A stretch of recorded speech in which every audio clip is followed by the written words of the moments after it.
guys, Niyamat Mehta is going to be at our Dubai galleries, only exclusively with us, no one else.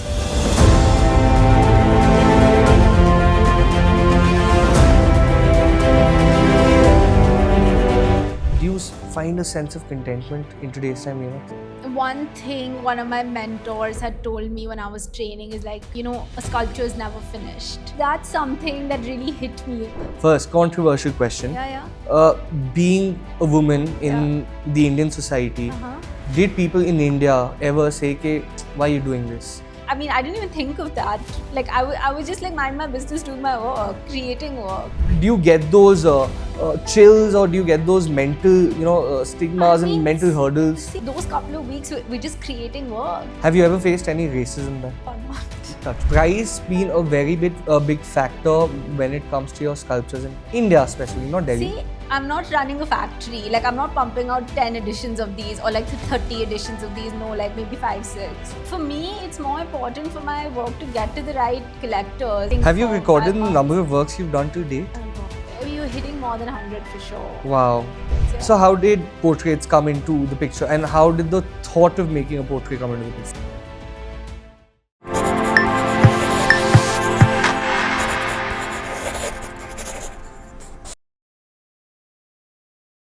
Welcome to another episode of the Heartful Show, where there's no art without any heart.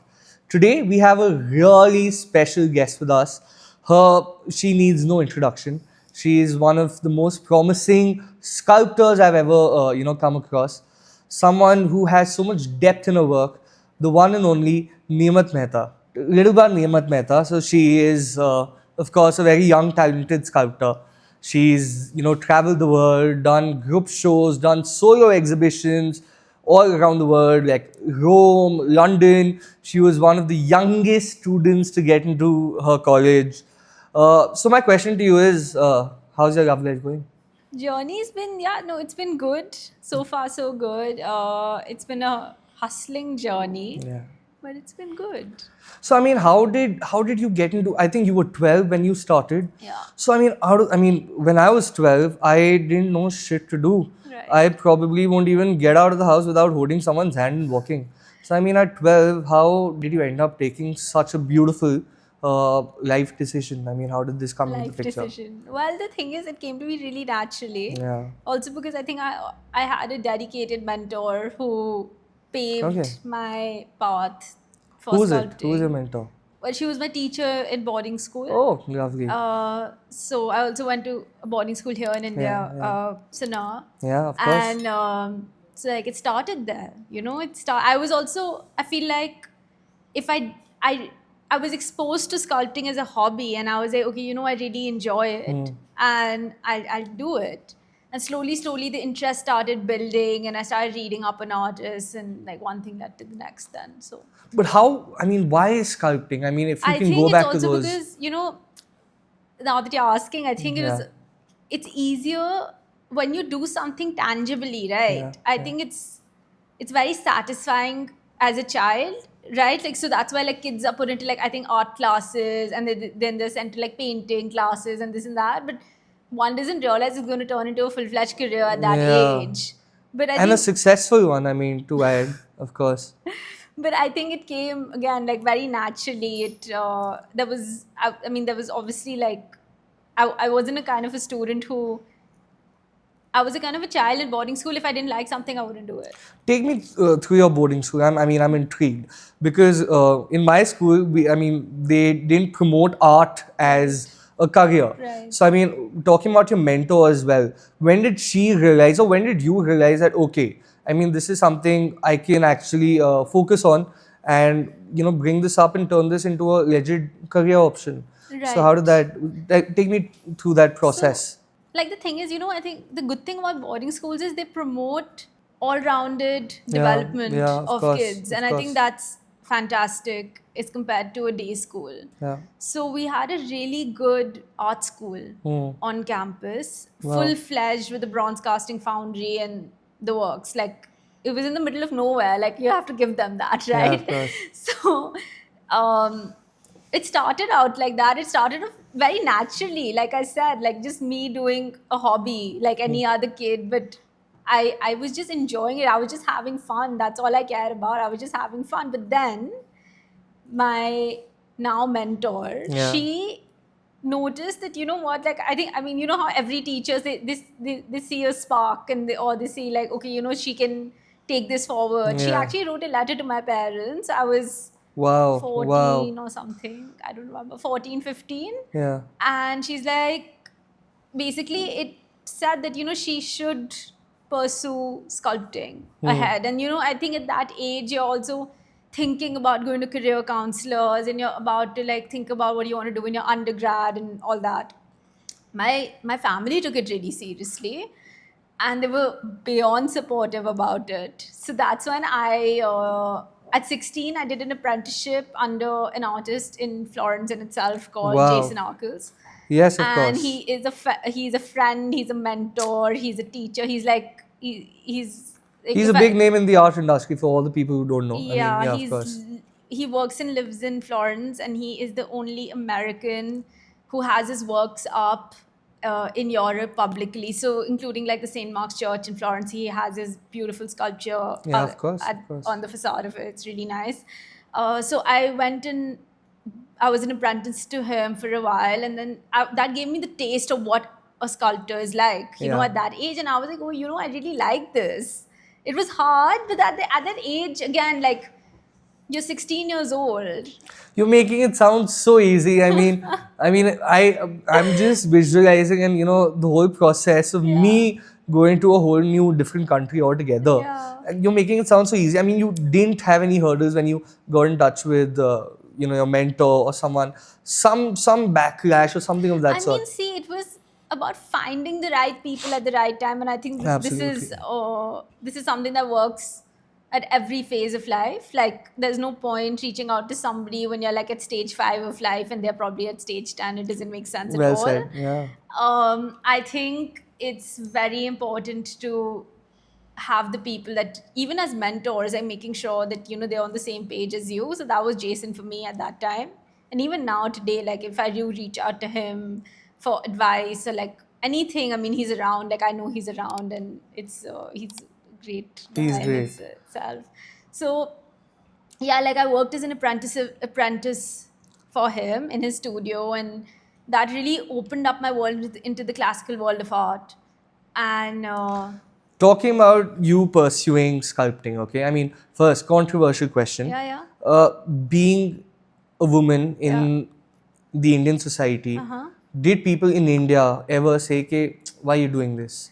I mean, I think, what's you the know vision what, one of behind the most this? successful sculptors in India is a Is a woman. woman. We've got Bharti Kher, Yeah. and she's a woman. And luckily, I just wrote about her work for the Hindustan Times a few Oh, weeks wow. ago. Oh, wow. So I think I don't think that ever helped me back, to be honest. I think I mean, I didn't even think of that. Like I was just like mind my business, doing my work, creating work.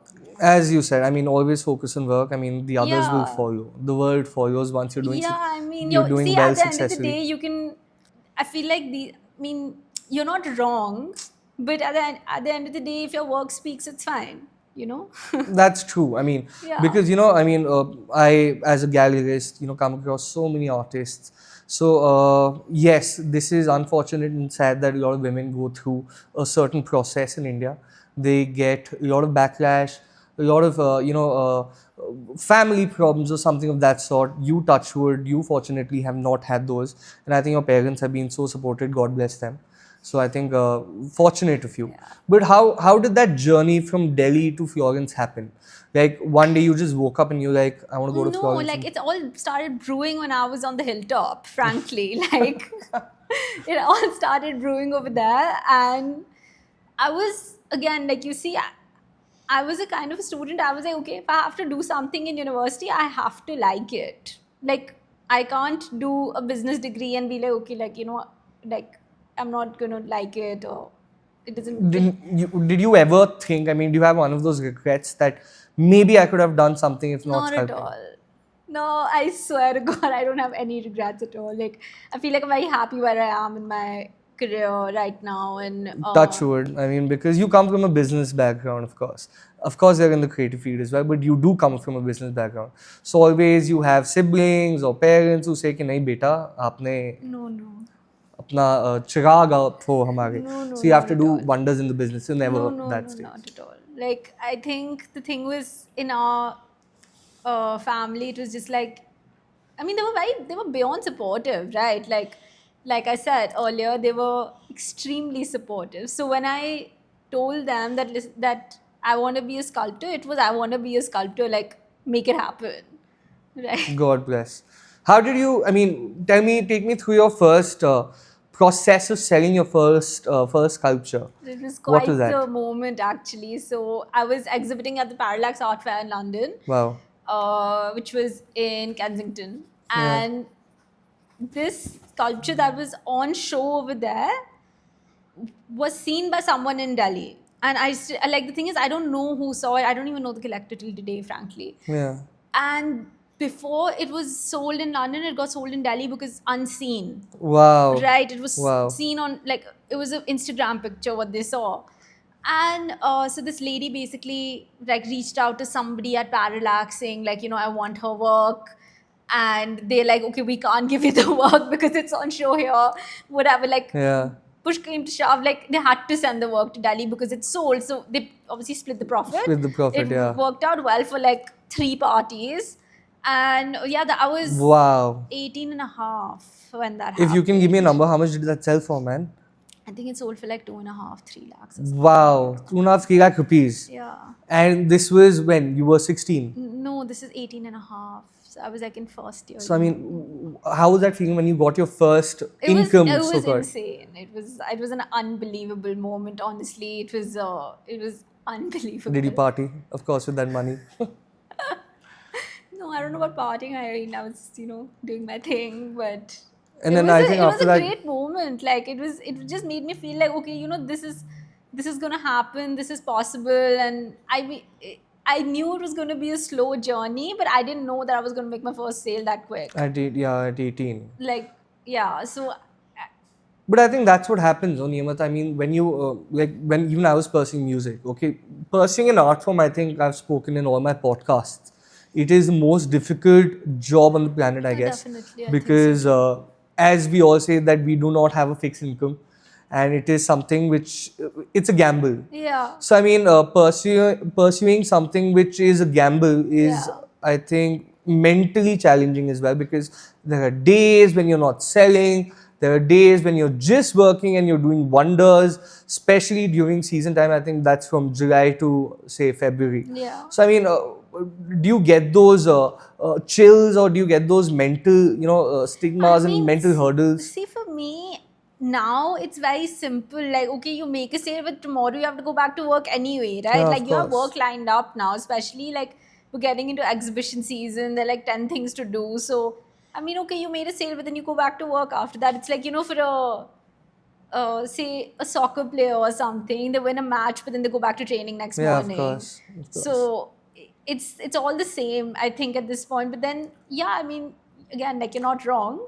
We do go through phases of like quieter periods and stuff. But then those couple of weeks, we're just creating work. Yeah. And that flies because, okay, you've created a series of work, but it has to be seen.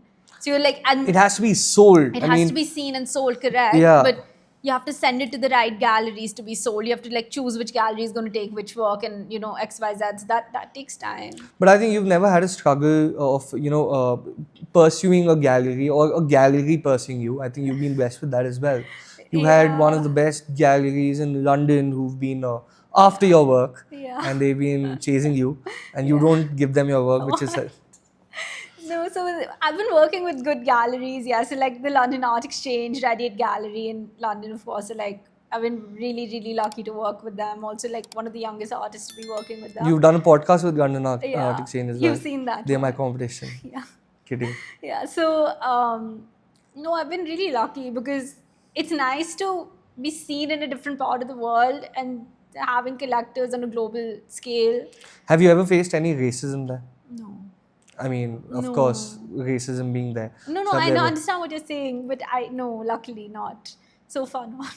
Touch wood. I think that's one of the best But things. I also think, we, as much as there is a lot of racism and stuff in the art world, people are fairly like educated and people are nice. At least to the artists. Like, I mean, I'm talking about like collected to artists, even the galleries It is to a artists. respectable, It's yeah. a very respectable environment. I mean, even if I walk into a gallery today and I'm not represented by them, but I say, okay, listen, I want to show you my work, they won't say no. They would open their doors for you. Yeah, and it's a very open environment. How is it? I mean, is it fine? Compare it to Delhi because you've Even been working in here. Delhi, for that matter. Oh, that's a controversial I conversation. mean, no, I came to you to Yeah, show, you- like, Yeah. I mean, a very good example was like, we started talking about my work, and I think it was a very easy way, very approachable. Unfiltered conversation, yeah, yeah. and it was very approachable way to like show you my work and talking about like this Dubai stint that we've been discussing now. So,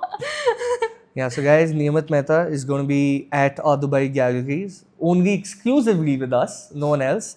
So I think you're going to be seeing her work pretty soon at Anya Art Dubai.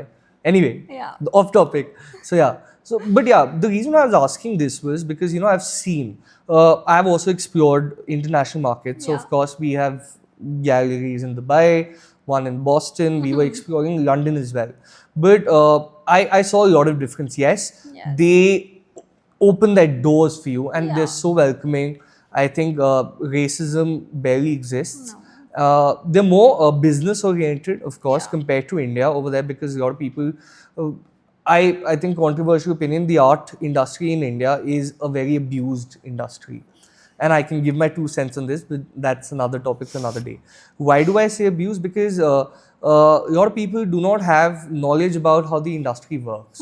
The reason why I was asking you for a comparison between London and Delhi, because over here people don't know how the industry works, how commercializing an artwork or a sculpture or any piece works compared to London. Over there, they give you the price you want. right. So of course, you have you had those challenges here? Have you not I gotten a don't think price? so because I was again like in Delhi. I work with Arushi Arts, right? Yeah, of course, yeah. And again, like it's a fantastic gallery, very old gallery, and the gallerist is again like she's been in the art business for very long. She's doing wonders, yeah. Yeah. So even with her, it was a very open conversation, and it was very approachable. Very like like I had to explain her my work and Of stuff, which course. is part of the Fair. journey, and that you have to do with every gallerist. It's not just India or the UK or Dubai or wherever. Like I think that's with everyone. You have to get yourself on the table, which is fine. And I started working with her, and it's been a while. I've been working with her, and the journey has been really nice so far. I mean, I have a solo coming up with her in Yeah. Bikaner House. This in is September. the shout out time. I think you should, of course. In September, so Yeah. it's with her again. So she's a great person to work with. But has price been a big factor when it comes to your sculptures in India specifically, not Delhi? See, I'll tell you something as an artist, right? Like I'm more concerned with my work getting to the Yeah. right homes and the right places. Price, yes, it matters, That's but I'm not running a factory. Like I'm not pumping out 10 editions of these or like 30 editions of these. No, like maybe 5, 6. So for me, it's more important for my work to get to the right collectors, and by right collectors, I don't mean the collector has to have a full-fledged art collection. I mean, if that happens, great. very but good, yeah. if it doesn't, that's also great. See, artists are going to move with two visions. Yeah. So, I mean, one of the visions is that, I want to be a name in the market. Yeah. Everyone has that. Yeah. And of course, everyone wants to be a Hussain or a Raza or a Souza, Yeah. XYZ.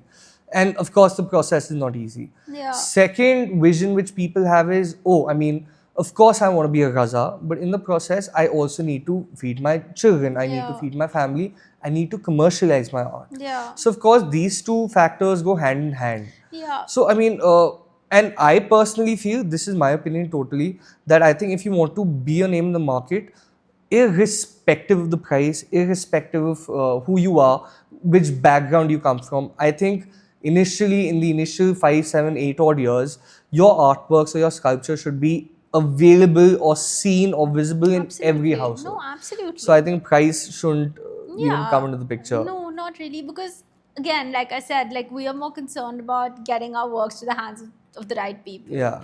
And that can take any route. Yeah, that can, of course, take any route. So, Neemat, I mean, of course, I mean, you've had a beautiful journey. I love how you were talking about Florence versus Delhi. Talking about sculptures now, okay? I mean, you've done beautiful horses, you do figurative works, different mediums you've played around with. Take us through that. I mean, why a certain subject and which is your favorite subject is what I want to ask. I mean, I think I get this question a lot, to be Yeah. honest. And one of my favorites, I mean, it's for me, the favorite is the latest one I'm working on. I guess Yeah. so, like I've been working on a really large series of horses and human portraits. So I think that's something I'm really going with right now. And why horses, answering that is because I feel like there's something really beautiful about them, for starters, and also it's like a symbol of strength. They project strength, Yeah, they yes. project strength and positivity. And then portraits, because I trained in it, so that's one. And the second thing is that I feel like I can express myself the best when it comes to portraits, and one of them is like here. So over here, like what we're trying to show is a man who's like almost trying to speak something, and he's trying to speak but is not able to. That sort of a, That's deep. yeah. So that's something I was trying to show, and this is again fully done from imagination, and that's basically it. Yeah. So I'm saying horses are commercially viable as well in India Right. because of Vastu, people have a significant, I mean, horses have a significance in the Indian market because of so many cultural references I can give. Right. So, yeah, you do it not for commercial purposes, you do it because you love it. That's Yeah, what you were and saying. that gets commercialized, Yeah, right? of Like course. I use again, it's a whole chain. So you do it because you like it, and then Yeah. you send it to the right gallery so that they sell it, and that's basically commercializing it. Of course. Yeah. Do you, I mean, have a you said portraits are your favorite, okay? Portraits, yeah. So how did portraits come into the picture, and how did the thought of making a portrait come into the picture? So it's quite the process, frankly. Yeah. Like again, like portraits in art history go way back. So if you read Western art history, even Indian art history, I'm saying Western art because I was there. Yeah, of course. You see sculptors like Rodin, Michelangelo, Giambologna. I mean, these guys are masters of masters, right? Yeah. And for me, it was like as a child, every time I saw a sculpture that in a museum or wherever, even a photograph here and there, I was like, why can't I do something like Do that? something out of I was this. very like curious, right? Like I was like, why can't I do something like that? And obviously, things led to my training eventually. And course. when you're trained in an environment that's so intensive, but also the home of Michelangelo, it does have an impact on you in some or the other way. So yeah, like how I think about going about a portrait is like what do I want to show? So there's a portrait I've done like a ton of portraits in the past. I think Have you for recorded 5 the months. number of works you've done to date? Oh God. Just out of curiosity. I mean, I don't remember the number. numerically, but I mean, you're hitting more than 100 for sure. Wow. Yeah. In a span of say 8 years. Yeah. Wow. Okay. Sorry. Continue, please. Yeah, so like I'm just giving one of the examples. I worked on a portrait of a girl with a fox incorporated in a portrait, right? So I'll Of course, I obviously mean, share I'll see it. pictures later, but why did I go for that vibe is because I was trying to show a girl who's cunning, and then fox is considered cunning, and that's a vibe you go for. It's like when you're making an artwork, whether it's a painting, sculpture, a drawing, or whatever it is, I mean, the whole artwork has to be a vibe. Yeah, of course. And it has to sell. The artwork has to sell itself before the number does.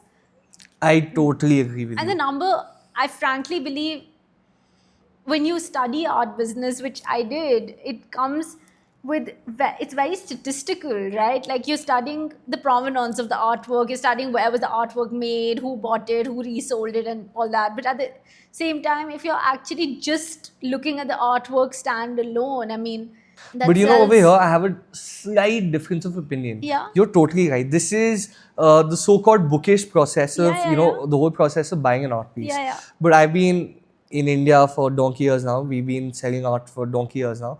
I think over here, there are, which I would also want your 2 cents on, there is a difference in the buying process over here. Yeah. So, as you said, art history matters a lot. Like if a collector is coming to Niyamat and buying a portrait, for example, this one, they would want to know what you have made. Right? Absolutely. But over here, it's the other way around. So when people come to me, when clients come to me, they don't take art to be that subjective. They think that they should relate or resonate with the artwork, then only they will buy. But that's They good. don't. Yeah, I mean, commercially talking, that is good. But I think, see, I believe in a concept called consumer psychology a lot. Okay. Yeah. So I feel, for example, even if I'm going to an art gallery, I mean, I would want to know that, oh, what is the story behind this artwork? What is the story behind this sculpture? Yeah. What was there? I mean, earlier, if you recall, every artwork or every sculpture also used to have a name. Yes. Have you seen in these recent, 10, 15 odd years where artists have stopped naming their artworks? Yeah. You know why? Because again, consumer psychology, they don't want people to perceive a specific artwork according to the artist's thought process. Absolutely. So they want people and customers to have their own thought process, Absolutely. especially in India. Yeah. So over here, like for example, we were talking about the cityscape earlier. You see the colonial side of India. A lot of people just see raindrops and 3 rickshaws going towards India Gate. Yeah. So and both aren't wrong. I mean, if I actually talk about it, both customers are not wrong. Yeah. So this is one good. I think it's a boon and a bane in India, where I think art is, artists have left customers and clients to give their 2 cents towards artworks. Whereas in European countries and all, I think over there it's more process oriented, more art history oriented. Yeah, I mean, I think when a collector is looking to buy artwork, that it's similar in many ways. I mean, you see people like you find all sorts of people everywhere. Like you'll find somebody, oh, I want something that matches my curtains. Yeah, which is exactly. But So yeah, which this is fine, because as a gallerist, then I mean, for you, you're like, okay, fine, it works, but then what's the color of your curtain versus somebody coming and be like, listen, I want something that resonates more classical art or more pop or something. Then you'll actually pull out something that resonates that choice. So I think you find those sorts of people here and there. Yeah, I mean, true. Customers are more or less the same. But yeah, India is, I think, when I do business in Dubai and Boston and all these countries, I think over here it's more, it's a consumer's market, number one. Number two, it is more price oriented over here. Yeah, it's definitely. That is, of course, the most. I think in Europe, they won't even bargain that much. They won't negotiate that much. If you're asking for a price, for example, a few £100,000, they would probably give a 5%, 7% discount and get away with it. Over here, nothing works. Lesser than a 15 or 20%. So that's the kind of margins which I think, Well, I think that that's is the just difference. India then. Yeah. Yeah, I mean, see, at the end of the day, again, like you see, as a gallerist, you're concerned with selling the art. Now, however it goes, you want it to be sold. True. Right? Like, So I believe that price is always secondary. That is my opinion. I think at the end of the day, see, artist, of course, spends years and years in the process of making and forming an art form. yeah. But I feel that once the art is sold, an art is a form of art only once it's sold. Otherwise, it's a blank piece of canvas. Absolutely. So this is something I say all the time. Yeah. That ये दीवार पे तो सिर्फ canvas है. This becomes a painting when it's sold. Yeah. Otherwise, this is just a tabletop. This is just a normal tabletop. It becomes an artwork once it's sold. Yeah. So this is what I have to add. So my question to you is: you've of course explored all mediums, bronze, fiber, marble, but which is your favorite? I think I resonate the most with bronze. It tells a story of its own, and also you see, as an artist, you are looking up to somebody, whether it's a mentor, whether it's a artist from the past, So for me, that was, every time you walk into a museum, you're like, it's very common to think, okay, what is that sculpture made of? It's bronze or marble. I'm talking like sculptures in Italy or Yeah. in London or wherever, right? Like they all are made of bronze or marble. So what I did was I started training in bronze and marble both. Wow. And the reason I do bronze more is because I just think it's more, It's richer. it's richer.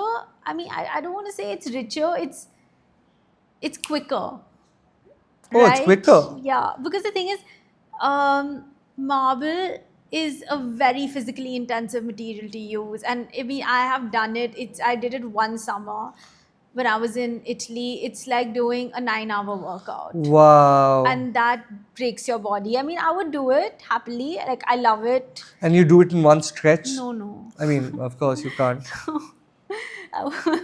Definitely not. Like I do it. I mean, you take your breaks and stuff. You take your coffee breaks, and you want to go for a snack or whatever. That's fine. But at the same time, I want to do something that makes me feel very calm as well. I mean, marble is something I got that from marble, but at the same time, I'll do that as commissioned work. Yeah, of course. Like it's way harder. Like it's literally physical work what Torture. you're doing. I don't Not want torture. I mean, yeah, the wrong word I used. Yeah, that's okay. But I think it's just literal physical work. Though that's why when you look at like the David and Florence by Michelangelo and stuff, that's marble. Single block of Single marble. block of marble. That's unbelievable. The way they and He's it's, carved it. yeah, he's Yeah, carved it's- it. That's what I'm it's saying. fantastic. It's fantastic. Yeah. But you also do fiber now. I mean, I you mean, I recently do. explored fiber. Yeah, of course. Like I So- do, and I love it because it gives you a lot of freedom of color. Yes, of course. So definitely, I really like it. And again, like it's easy. I don't want to use the word easy. It's like once you know the technique, it's like you can do it. You can play around with colors. You can play around with textures on it. So it's actually really nice. But again, like it's not bronze for me. Yeah, of course. So what I like to do is I like to have bronze and then additions in fiber or something like that. One of those. How Yeah. do commissioned works? That's what I'm thinking, because of course you get so many commissioned works. How do commissioned works work? Like do the customers? I know how it works with paintings, Yeah. not. But in sculptures, like do they give So you a I am reference? also like really clean when it comes to talking to my collector about commissions. I'll always try to convince them to buy a bronze sculpture Of for course. two reasons. One is of course the material, and another thing is it has a story. Yeah, The of medium course. has a story. Then might as well just buy that, and of course. I can do it in either way. In fact, doing it in resin is way cheaper. I mean, commercially, yeah, that It's works way cheaper for me to do more it. I'll viable, make yeah. more of a profit, but at the same time, I'm like, is this what I want going out of my studio, or is this what I want going out of my studio? And my heart tells me I want this because it has a story. It looks richer. Somebody looks at a bronze sculpture in someone's living room or any public space, their heads turn. Yeah, of course. I think from a distance you can spot. You can And fiber visually also it looks lighter. But yes, I mean, again, when we talk about markets over here, people want more for less. That is Yeah. the mindset which people have But here. like I've had a really good experience so far. Like I'll tell you one of them. It's I was actually selling, and I was selling.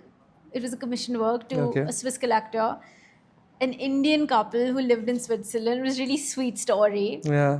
A very Bollywood inspired, like Okay. very Bollywood inspired couple, and they're like, the husband he got in touch with me via like Instagram and stuff, and he's like, I want to gift my wife an anniversary gift. So very like Shah Rukh Khan Oh, wow. vibed. He narrated his entire love Story story and what this he and wants, that. So yeah. I was like, okay, like give me a couple of days, let me like compose something, and then I'll get back to you. So I curated a sculpture, composed a sculpture where a man is pulling the moon down for his wife. Wow. So it was really fun to do, but at the same time, like it was really fun. So again, like it was a bronze work, and they really appreciated How big was it? it. It was 4 feet. Oh, wow, So Neemat. it was really fun to do, and they appreciated it. I had fun doing it because it was almost like when you're doing commission work, it's a little different than buying works off the Yes. shelf, which I think is nicer because you get to know the real insider story of someone's Of life, someone's, and yeah. you like it or not, it has to project But in your work. do you have freedom, or I mean, are clients always on your head? I mean, No, Niyama, do this, or I don't like the nose, or I don't no, like no, this, or no. something of that sort. I mean, see, I've been very lucky. Like, I think when it comes to my clients and my collectors, what the kind of things I've heard is, listen, you're the artist, you know better. Oh, fantastic. So then I'm like, okay, then let me just do it. I think it's a blessing. I mean, when you get such customers as well Yeah. and such clients as well, I think there's nothing better than this. Have you had any bad experiences with any client of yours? I mean, I had someone like bargaining with me for like a sale once, and I was just like, it's fine, you take it. It's like no big deal. We obviously Oh, yeah, zeroed I think down. you've told me. Please tell if you're comfortable with it. Please Yeah, tell, like walk us it through. was a really small amount, and I was just like, it's a small amount for like bargaining, and I was like, you know what, it's okay, it's not a big deal, because she's a big time collector at the end of the day. Like, she has collected the progressives, Yes. and that's okay. Like, I have nothing against it, but I was just like, it's like 20 grand. It's okay. No, this kind of stuff. I think this is also, it's a very fun element in the Indian market as well. Yeah. Because at the end of the day, I mean, 1 out of 10 cases, if we even get such cases, no, You overlook it You at that overlook point, it. because I'm just like, you know what, I love what I do. Yeah. And I wake up in the morning and like, oh, I'm going to go to work today. And rather versus Yeah. like somebody is like, oh shit, they have to go to And work. especially when those 10, 20 or $1,000 can't harm you, I think you might as well give it out to people. Exactly. But this brings up a very interesting topic of mine. So yeah, this brings a very interesting topic. I mean, talking about how customers are, of course, the Indian market, and okay, let's not use the word Indian market. Markets, the art markets have evolved, and because of technology coming in and all the who's who and the biggies coming in, when they pump in money, of course, the process gets quicker, and there's a shorter wait time in the whole process of making an artwork or a sculpture. What I'm trying to get at is, how has technology played a role? Because now, thanks to China and the machines which people have made back in Germany and China, now a sculpture does not need a human element in it. We don't need a human to make a sculpture when machines can. A lot of brands, I don't want to name those brands, a lot of brands are keeping 3D printed sculptures and this and that. So I mean, of course it's not affected you, but what do you have to say about them? I mean, you see, like, I have nothing to say as such, but I'll tell you, as an artist, Yeah. I don't think I would go down that route. Yeah, of course. Because for me, it's like, I did a series called Meraki. Yeah, which we're going to talk about. Yeah, of course. I was just going to come to that. And that was basically what Meraki translates to, is putting a part of yourself in your work. And that's something, as an artist, you want to try to do in every artwork that you do. It's very difficult. It's a vulnerable space to be in sometimes. Yeah. Especially when somebody walks into your studio, and that's where you are, right? That's where you're fully creating, and they're like looking at your work and this and that. It's nice, but at the same time, it can be a very vulnerable space to be in. I don't think I would ever go down the machinery route, though I have done NFTs before. Yeah. They did well for me, but I mean, NFTs at the end of the day, see, my goal remains the same, that you want visibility as an artist, right? So even if you're not selling, what you're selling on a digital platform should be the same what you're selling physically, right? Like, so Rightly said. I mean, art is Yeah. all about tangibility. ability, like, you want to be able to touch it. Exactly. Yeah, Unless so- I can't see it and touch it, how can But I? then NFTs are different, right? Like, but which is fine. It's a different concept altogether. That's what I'm saying. I did it. It worked well for me. But at the same time, Take it- me through that incident. I mean, how did you get into NFTs I was as just well? very curious, and I was like, I want to try this. So like, I started like making some digital stuff, and Yeah. it wasn't difficult, because I think when you're trained classically, the rest falls. Because I'm a nincompoop when it comes to That's the fine. No, no. technology like this. I don't know how NFTs work. No, no, I've that's had okay. people come to me related to art, you get into NFTs. Yeah, But how does it work? You make a digital. You upload it, you put in some money in your e-wallet, and then all that stuff, and which is like, it's not difficult. Like, I just asked somebody for help to like walk me through it, and which did, and then you just start like blowing it. Like, I use Instagram to like amp it up. Oh I, wow! How uh, much did you sell your? I mean, I don't know how it works. Your biggest NFT for? I mean, I don't is even that the remember. way? It was a while ago. Sorry. It was a while ago when Oh I did my wow! NFTs. Like, I haven't done an NFT in like 6 years now. So And you were earning well, I it suppose. was good. But yeah, It was enough anyway. to keep me happy. So it Not was to good. deviate from the topic, I think yes, the art world or the industry always should have a human element, Yeah. and I think my opinion also stays the same. Yeah. I think no matter how much AI and technology comes into the picture, uh, in the art industry specifically, when we talk about art, I'm talking about movies, I'm talking about entertainment, I'm talking about stage performances, fine art, visual art, sculpting.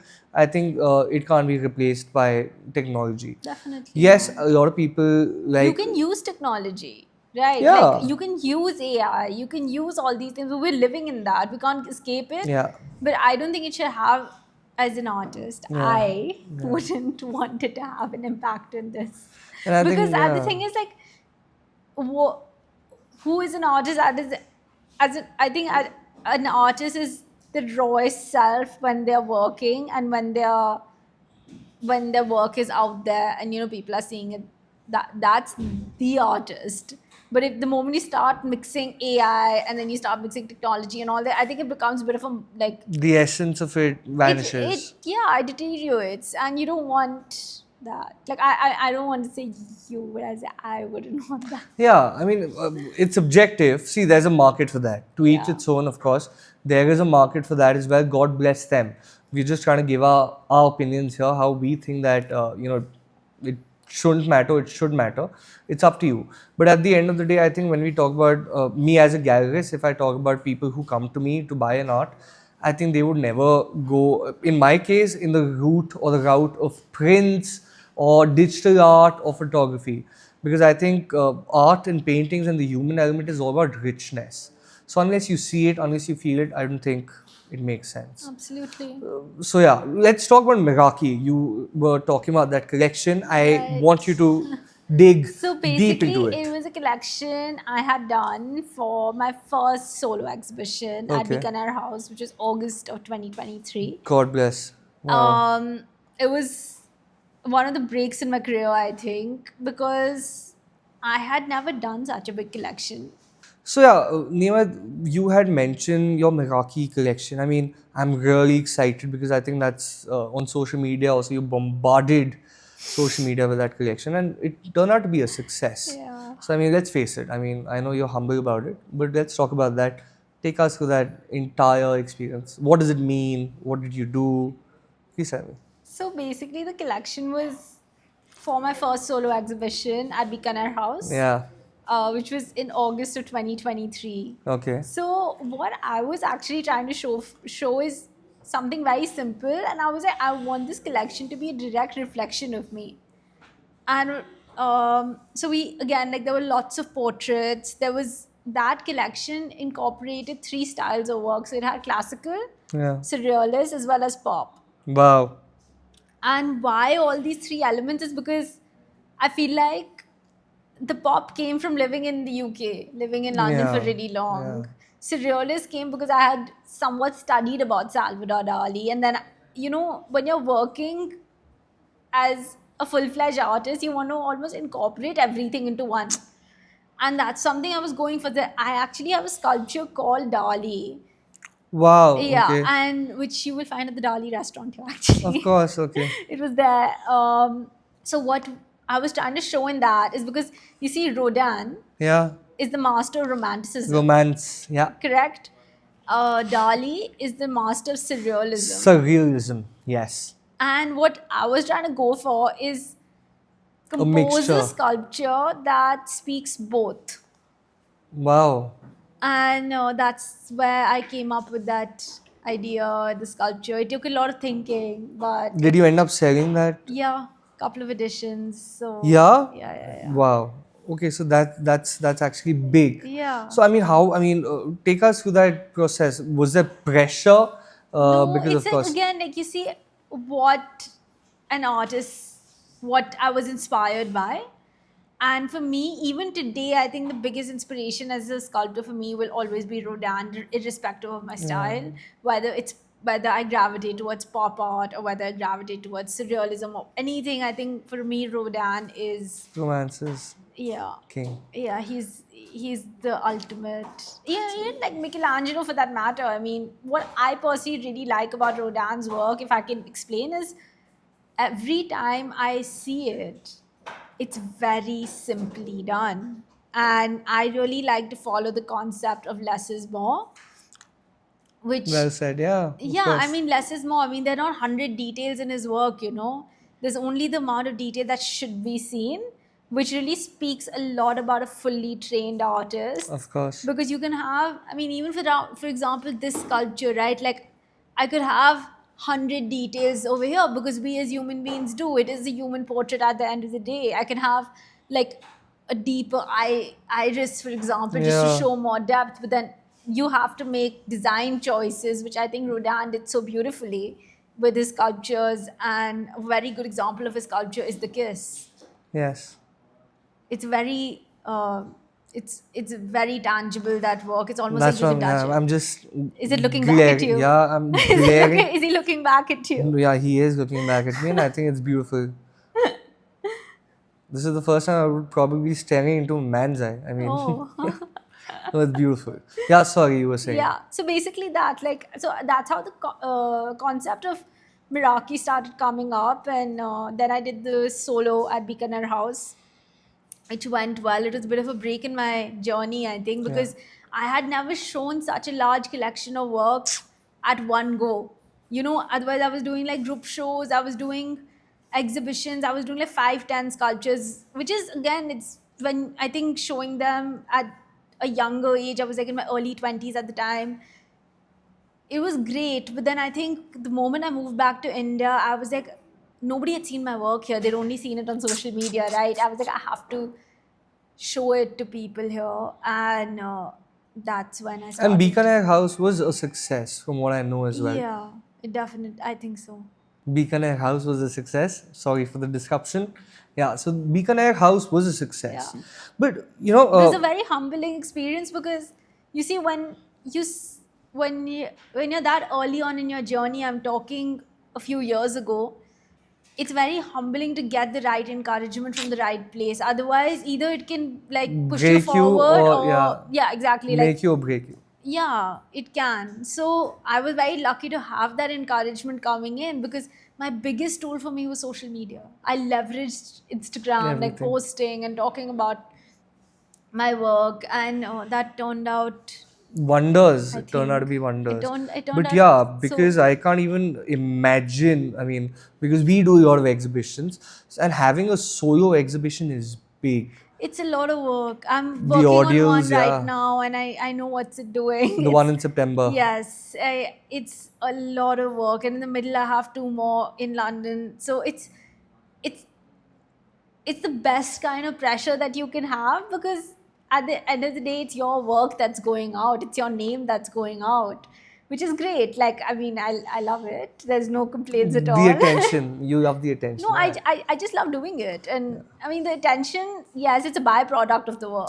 But that's what exhibitions are for. I think exhibitions in India, one good thing about exhibitions in India, that over here people are pretty blunt as compared to, I think I've seen this as compared to the West. I'm not kidding. Yeah. People will give their 2 cents, and especially Indian uncle aunties. They will come and say the most horrid things possible about any artwork, and the fact being, you can't even argue with them, because at the end of the day, on one end, you're trying to tell them that art is subjective, and when they are giving their 2 cents and saying absurdly insane things about artworks, you can't argue with them. Yeah. So I think you must have gone through something of that as well. Yeah. How do you think Niyamat Mehta became Niyamat Mehta? Oh. Or what is her identity when we talk about in the art world? I Too mean, deep a question? Yeah, it's quite deep. I didn't think that was coming, frankly. But I Yeah. think it just, I want to, I don't want to shy away from saying it obviously took a lot of work. Of course. Okay, now this is And a bookish answer. Now let's cut I mean, the it took a lot of work, and I think it, no, what really bluntly. helped, yeah, I know, Treat this as a rapid fire I know, I question. know. Why would I buy a Neemat Mehta? What really helped me is I started exhibiting really young. Yeah. Right, and I think I started putting my work out there Out really there. young, and whether it was through like online exhibitions on Instagram, like those even an exhibition where you have to pay 2,000 rupees to like get in, and like smaller exhibitions to actually make it to a solo, and then you feel confident actually talking. When you feel confident talking to people about your work, is I think is a point where like, okay, this is who I am as an artist, and this is how I explain my work, because I think talking about artwork is an art in itself. And And I think one good thing. Which takes time, Yeah, because yeah, I yeah. mean you can have the most beautiful painting in your gallery and not being able to talk about it's not going to sell. That's what I was you know. And one thing I think I would like to add is one good thing about you, knowing you, is that you take a lot of constructive criticism very confidently. I think, and you add that feedback into your work. So I think that's also helped you. Yeah. But again, you didn't answer my question. Why a Neemat Mehta and not a Om Swami or a Mosmi Biswas or an I XYZ? can't compare myself to anyone. No, I mean- but I'll tell you, like, I think it's also to do with the journey, right? Like, Yeah. I think when you're buying an artist's work, it depends on the journey. And luckily, like, I went to a really good art school, which trained me well. Then The youngest kid to get into Florence Academy of Art. that was that. Then I worked in artist studios. I didn't settle into a routine directly. I was working in a very senior artist studio right after finished training. After that, I was like, okay, I want to explore the contemporary art scene. So I was working at Sotheby's and also like doing a course there, Wow. and then also teaching at the London Fine Arts Studio. Yes. So all these things like really, I think, had a very big impact on my work. Like this portrait that you're seeing here is done just a few months ago. I don't think I would have done this 5 years ago, or say 3 years ago, even 2 years ago. I don't think this would be done, because the style is different. Like, yes, the technique is very classical. It's something that I was taught, but at the same time, I don't think it's something that I would do with funky colors or rough surfaces, Yeah. very raw looking artwork. Say when like say 3-4 years ago, I don't think that was happening. I was in a very different headspace as well. Like I was like, okay, every sculpture should look like picture perfect, which as it should, but picture perfect. I don't think so. I differ. Yeah, picture perfect means different for everyone. Like for me, okay, like this is cool. But for somebody else, it'd be like, oh, but it could be like smoother. Yeah. Which is fine. I mean, each to their own. Like you said, it's subjective. It's objective. Somebody may like it, somebody may not. And we respect everyone's decision. It's okay. We have no choice but to accept everyone's decision. that's That is the harsh reality as well. But yeah, fair enough. I mean, Neemat Mehta is Neemat Mehta. Talking about Neemat Mehta as well, do you find a sense of contentment in today's time, Neemat? I, as a person, can never be content, and I'm pretty sure you're not, but still. I mean, I feel like I'm also a person who wants to keep pushing forward. One thing one of my mentors had told me when I was training is like, a sculpture is never finished. Wow. And that's something that really hit me, when a 20-year-old kid hears that. Yeah. You're like, okay, like that, because you keep thinking, okay, because you have deadlines to meet, and you're working on a sculpture for like 6 weeks or 5 weeks or whatever, or 10 weeks even, and you've been told this, the sculpture is never complete. So now that you're working as a full-fledged artist, you're like, okay, it's actually never complete, because I could be working on this for 10 years and not be bored. Wow. But yeah, this is I don't think, so true. I mean, see, contentment is something that comes with time, and also, like I said, I feel like it's not healthy to be satisfied. I agree. I mean, you can be like, okay, I'm good to go, but I don't think it's healthy to be satisfied, because I think once you hit that point, it's it's like, okay, how are you going to grow? To be honest, I don't think why contentment as a terminology is such a positive term. I mean, I'm being very honest. I'm not kidding. Because I think I wouldn't want to even socialize with a content person. I'm being very honest. Wow, okay. Because I think, I mean, especially when it comes to work. Yeah. Because I think career, when you know that, oh, you've done your bit and you don't want to add more to the society, okay, forget society, to yourself, and you don't want to add more to yourself, I think you're dead, you're brain dead. Of course. I mean, as bluntly putting it, I think you're brain dead. Yeah. And after that, nothing that comes your way will appeal.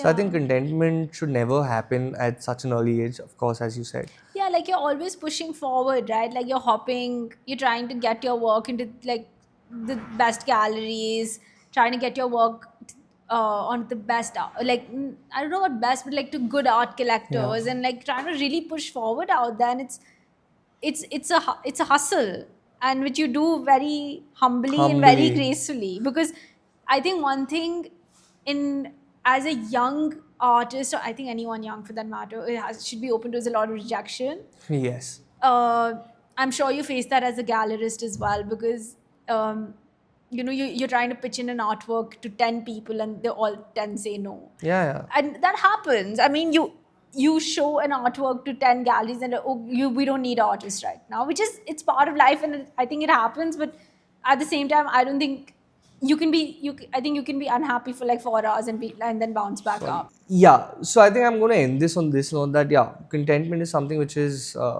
again, to each its own. Everyone has their own phases of being content, but as you said, keep pushing yourself. Like, I would want to see Niyamat Mehta at a certain stage after 10-15 donkey years, because me as a gallerist has seen a lot of artists, I don't want to name them again, after certain years of being on cloud 9, they've not been working now. Yeah. And now if you talk about those artists, when someone comes to me and asks about those artists as well, even I as a gallerist doesn't want to sell their works. I'm like, that guy has no vision. I think for me, it's like, when a gallerist, because now I'm working with so many galleries, even the ones overseas or even like here, this is almost like selling your energy, And this sounds really funny, but it's so relatable to me as an artist. Like you have spent like hours and hours working on the same artwork. Yeah. It does have some element of you in it. Yeah. It's like, when you're in high school, a teacher can instantly recognize your handwriting. Yeah. I don't think the art world's any different. I don't think What? I don't want to give gallerists the credit. I mean, because I am one. But yes, I know where you're coming from. It's in a way like you know when you see a Raza, you know it's a Raza, or when you see a Mark Rothko, you know it's a Rothko, right? The same And when you see a way Niyamat, you know it's a Niyamat. Yeah. yeah, like Marketing, guys, marketing. so like and I think every artist has their own language, and everybody's expressing themselves in like very different ways, but it's the same story. True. Do you have your journey planned now? I mean, moving to the last segment of our podcast, do you think you have your journey planned? I don't think it's planned, but I like. Or do you have a vision? I mean, obviously the vision is to keep growing. wow, okay. Right? Like that's the vision, and to keep growing, and like I said, like getting my work onto the hands of like good people, doing more and more exhibitions. Now the buy is coming. Hopefully. Yeah, like like things like this, and just growing. That's the vision. And once there's a break in the vision, then okay, like this is working. There are phases, Niyamat. I think there are phases in everyone's life, even a gallerist's life. Yeah. I think from what I can suggest is forget fame, forget anything, forget everything. As you said, just keep working. Just keep doing it. And like at the end of the day, like you like what you do, so it's You like what you do. And the thing is, when you have a stock of 40, 50, 100, 200 odd pieces, that's the time when you actually sell. Yeah. I'm not kidding. And this is out of experience I'm talking about. I mean, in today's time, I would obviously want to go to an artist or a sculptor who has stock of his work. Yeah. And they have stock because every day, day and night, they've only been working. And then you choose out of that pool, of course. Yeah. So my suggestion to you is just keep on making. Of course. Have stock. And then hopefully, I mean, forget Anya. I think there will be more galleries around the world who would possibly now collecting. You can only do Anya. No, of course. Anya is a big brand name, guys. I mean, not a joke. What is the biggest misunderstanding people have about being a sculptor? I think people think it's very like muscle oriented, and I think everybody who thinks of a sculptor, normally think of a hammer and a chisel, which is not entirely true. Yeah, I think that's the I kind of agree with right. you, Like, yeah. and also people who don't know, like they think it's very very male dominant profession. Yeah. Whereas it's really not. Like we've got even in art history, right? Like I think one of my favorite sculptors, she is Camille Claudel, and she's from Paris, and Of she has course, I a mean, museum named after her in yeah. Paris. Yeah, and in India we got Bharti Kher. Bharti, mostly, I mean, young ones also Exactly. I'm talking about. So yeah, I think There's so many. And I hate when gender comes into art. Like, yeah, I mean, we've yeah, had clients as well who say, "Acha, ladki ne banaya" versus "ladke ne banaya." it doesn't Well, matter. irrelevant. I mean, Yeah, me it being me, doesn't I think matter. it's absurd, Yeah. and not because she's I'm saying that it's absurd. Have you ever started a piece and just couldn't finish it? You were just like, forget it, man. Not my cup I've of tea. not finished it. I probably have left it for like a week, 10 days, 15, 20 days, whatever, and then gotten back to it. Because I think sometimes what happens is that when you're working on something for so long, you actually need a fresh eye. Yeah. So then you just start doing something else. Like you start like working on a different sculpture, Yeah, or that's like fair. just That like happens. not going into the studio for like a few days or something. Like, and that's normal, and that Yeah, happens. that's It's I think totally normal. fine. You need to take a breather, I think. Yeah. Yeah. What's the hardest part about turning something deeply personal into something public? I think there's a way to do it. That's one. And how you express it in bronze or like tangible materials is the way to go. Would you want to share a personal story which you must have inculcated in your one of your sculptures? Anything personal? Yeah, I mean, I had a sculpture called Nicole. So we had 3 editions, all 3 went. I didn't even do more after that. Wow. Okay. So they went to like, because they went to like really good places and private collections and stuff. So I was like really humbled by that. Okay. How that sculpture started was I met Nicole in Florence because she was a ballet dancer. Okay.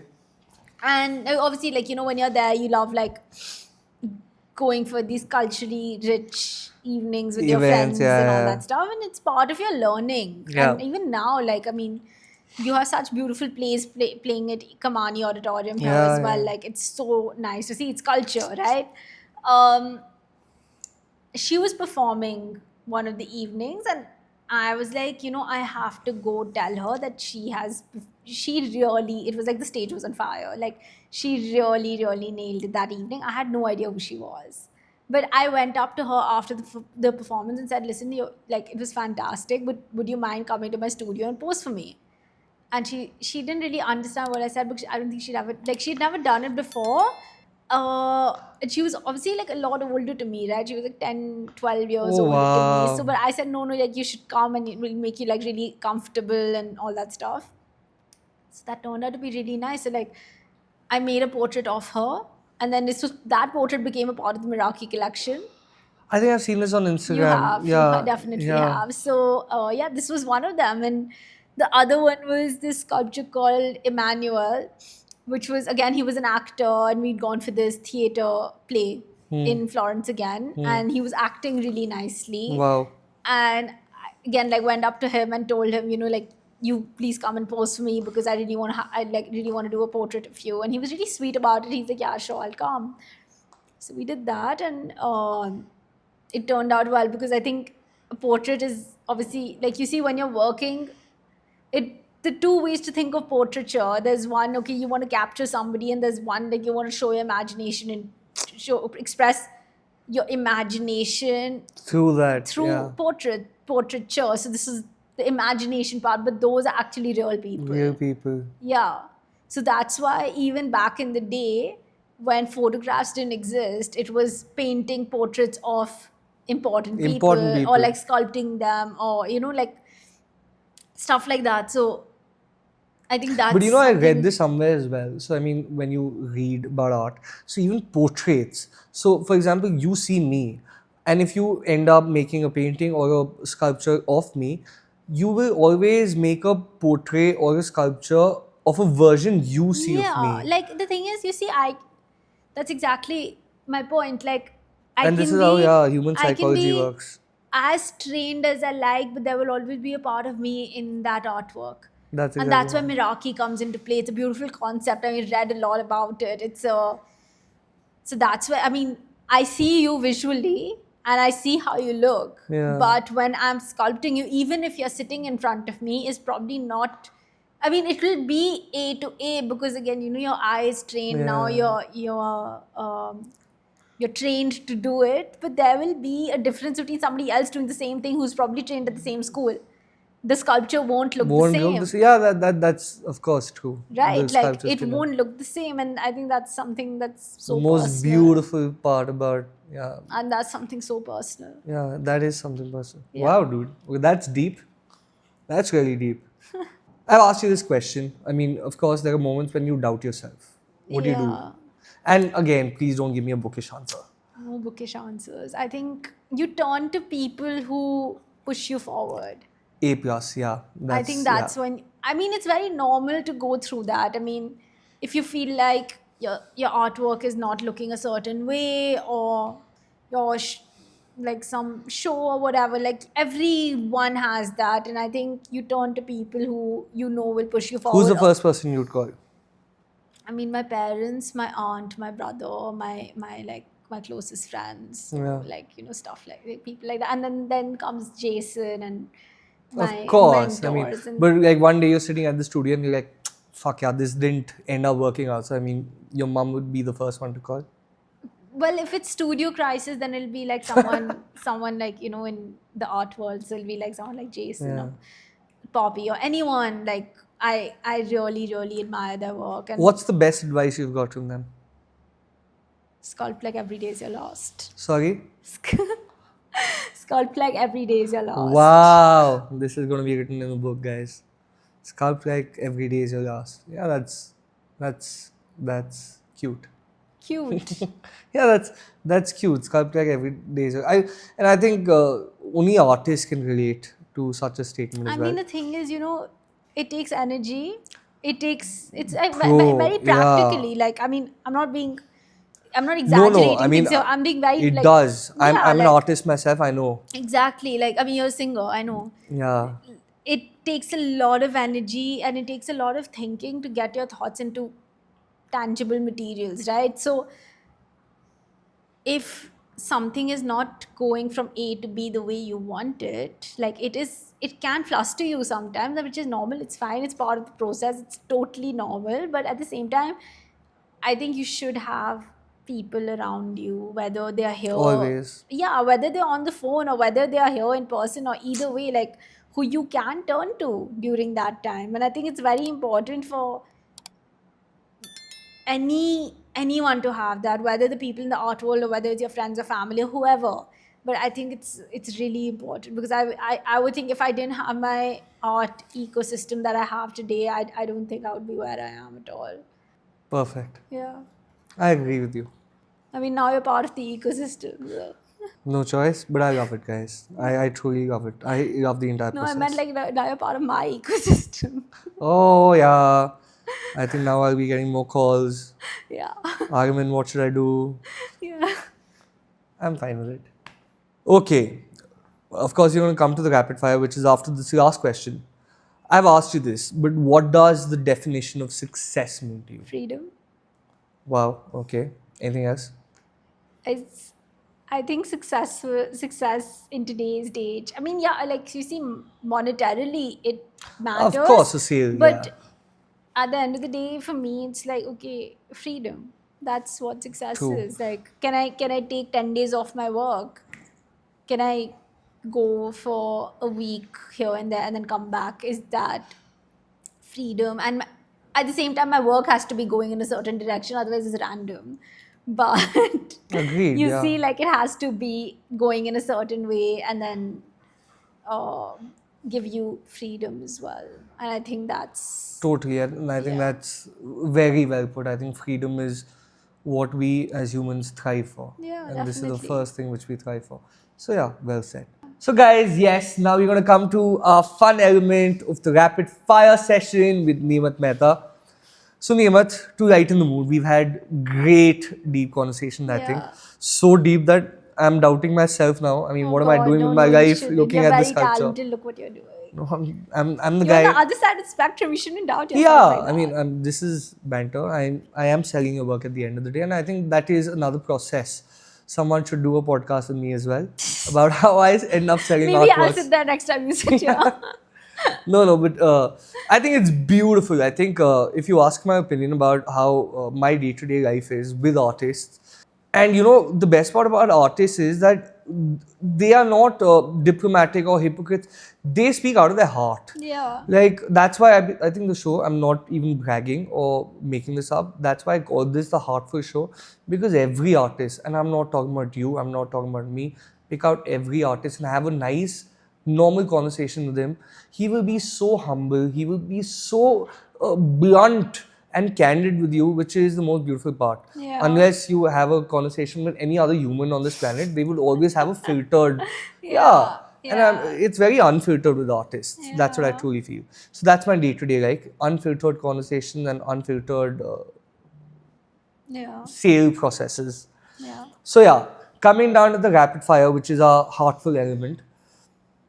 Okay, are you ready? I'm ready. Fiber versus bronze. Bronze. Classic or dreamy like? Classic or Dream like. I mean dreamy. classic? One sculptor you'd love to have chai with. Rodin. Of course. If not sculpture, then? That's nothing. No, dude. Ah, come on, yeah. You paint well. Draw. Yeah, paint, draw, yeah. I Sorry. I could not paint to save my life, but I think in our podcast, I'm also going to post a picture of the horse which you showed me the other day. I have that picture. That picture you should definitely see of a drawing. Yeah, but come probably back to the like question. draftsmanship, like like crafting, drawing, stuff like that. Fair enough. sketching. Not business. I mean, yeah, that turns into a business eventually. No, I like, mean business. I'm talking about real upfront business. Your family business. Rome mornings or Delhi nights? Rome mornings. Of course. Beethoven or silence? Beethoven. Why? I think I really relate to the music, and when I'm working to it, I think it just helps me like focus more. And Do you listen to music while sculpting? absolutely, I have an entire playlist. I'll share it with you. Oh wow, I would love to hear that. Yeah. Most underrated sculptor or sculpture? I feel like to some extent, I don't remember the name of the artwork, I'll be honest here, but I feel like to some extent Camille Claudel is not given enough credit in the art world. I mean, she has been given credit, but I feel like also because the time she was living, she was the only female sculptor. And I feel like she as an artist is not credited enough as the rest. So I think... How do you think you would change that? I would like, if I was living in that time, I was like, donkey years back. Yeah, like I would focus on her work more. I would like get her work out to exhibitions. If I was like a gallerist on the other side of the spectrum, get her work out there, send people to her studio, like all that stuff. And A sculpture of your life, what would it look like? Calm and chaos. Calm, yes, I would definitely. Calm and chaos. Chaos as well. Why do you say so? I mean, like chaos in a good way. Good chaos. way, yeah. Like, of course. I mean, it can't just be like... You're a workaholic, so I think chaos in that I'm manner. not a workaholic. No, you're always at your studio from what I've seen as well. Like you're always working, or you have that element of work. I mean, that's good. When you're in a space and you have like really nice music playing throughout the day, you have like cool people coming to see you, you have people coming to see your work, and then you're talking about it. Like, why on earth would I go anywhere else? Like, it's very well equipped. Yeah, I mean, that's dreamy. When I'm in my studios, I mean, when I make music, I spend hours. Yeah, anyway. exactly. Okay. Would you sell, if you had an option, would you sell your sculptures by yourself or through a gallerist? The gallerist. Why? I think because they have a clientele that they have developed over X number of years. So, for example, even for me to be working with Arashi Arts, she's been in the art scene for 30 years. years. And she has the 25, 30-year-old clientele versus She had it since, I mean, that's as old as I am. So let's not even, like, I wouldn't even, I mean, see, you can make private sales to the, if they happen, they happen, but mostly through I don't think it's conducive, and I don't think it's steady, frankly. But do you think the art industry or the art scene, when it comes to artists with galleries, is it an abused culture here? I don't think so much, because I hear this a lot, but I want you to break the ice, because a yeah. lot of people I also hear as a gallerist that artists are abused. But then it also really depends on two things, right? Like, firstly, I think it depends on your relationship with the gallerist. Fair enough. That you have. And I think that should be fantastic. And it should be a really nice, healthy relationship that you have with him or her. That's the first. And the second thing is that, see, a gallerist is taking a cut from the sale, which is totally fair. They're spending months and months trying to get your name out there. It's costing them money. They're selling your work. It's costing them space. They're doing shows for you. It doesn't happen like that. It's a different business model. Yeah, I mean, not just business model, it's someone else's time. It's like today, somebody asking me to make a sculpture for free. Like, why would I do it? Yeah, of course. Have you made a sculpture for free? No. I want one. No, but yeah. Yeah, like, why would I? It's like that. No, fair enough. And I think that's wonderfully put. I think it's a very subjective thing. People, ये तो हमेशा हम कहते हैं लोग तो कुछ कहेंगे. People will always have something to say. But as long as the artists are happy, we gallerists are happy, I think I'm happy. Yeah. So, yeah, I think that's a wonderful way to end the entire show as well. So, yeah, last question, Nemat. What is the definition of heartful for you? Heartful for me means like fulfillment, I guess. Okay. I think so. I mean, and fulfillment comes from, like, obviously getting your work into the good homes or good hands of people, but also at the end of the day, knowing that your sculpture was better than the first. That should always be the case. I love Like how you said making that. progress Yeah. every single day, and I think that's something we as artists go for. Because the moment you stop making progress is when you have to start questioning, like, listen, what's going on? Like, and that's serious questioning for yourself, because Yeah. nobody can answer those for you. Only you can. Yeah. So I think that's fine. Okay, got my answer. But yeah, guys, I think we've had a wonderful session. No, I had a wonderful session as And well. to tell people, I mean, she's a wonderful person, wonderful human, wonderful sculptor, a self-made woman, and I think her works speak louder than her words, of course. I mean, of course, if you want to stalk her, her Instagram credentials will be here. Thank you so much, No, Nemat. thank you so much for having me. Why did you choose our podcast? Well, because I was listening to the previous ones, and I think I have done a few podcasts before. Yeah. And I think for me, it's really important that I can speak openly in front of the host. Yeah. And I saw that happening with yours, and I was like, okay, we Yeah. can do this. What is something you're going to take away from this podcast? Something I'm going to take away from this podcast is that I could speak my heart out without any hesitation. Fantastic. And I think that's a great way to end it. So yeah, guys, that's Nemat Mehta, and I'm your host, Arvind Sethi. This is the Heartful Show presented by Anya Art, and we're going to meet you again at the next episode with much more banter and much more unfiltered conversations. So thank you for joining us, and cheers, kudos, God bless.